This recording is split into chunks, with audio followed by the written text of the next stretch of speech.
CAC 40 termine la séance sur une nouvelle progression pour terminer la semaine. Parmi les valeurs qui se sont distinguées vendredi, on retrouve Saint-Gobain, le spécialiste des matériaux, a confirmé anticiper pour l'exercice en cours une progression de son résultat d'exploitation à taux de change comparable. Par ailleurs, le chiffre d'affaires est ressorti en augmentation de 16,4% sur une base comparable à 12 milliards d'euros.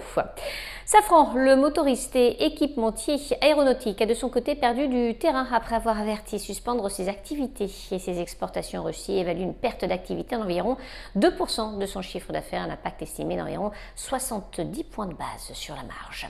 Kering, le groupe de luxe, a réalisé une émission obligataire pour un montant total d'1,5 milliard d'euros, se répartissant en une tranche de 750 millions d'euros à 3 ans et une autre de 750 millions d'euros à 8 ans.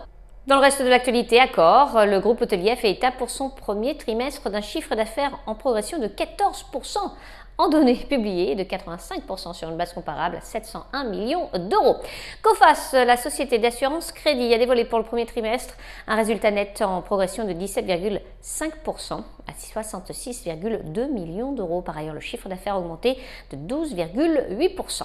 Imerys, leader mondial des spécialités minérales pour l'industrie, a fait part pour le premier trimestre d'un bénéfice net à 73,1 millions d'euros contre 72 millions un an auparavant. Et puis Klépierre, la foncière, a confirmé anticiper pour l'exercice en cours un flux de trésorerie nette courant par action compris entre 2,30 € et 2,35 €. Enfin, Rémy Cointreau, le groupe de spiritueux, a gagné un peu de terrain après avoir dévoilé des résultats trimestriels en ligne avec les attentes de la communauté financière. À New York, Sabrina Cagliozzi pour Trading Central. Je vous souhaite une très belle fin de journée à tous. À demain.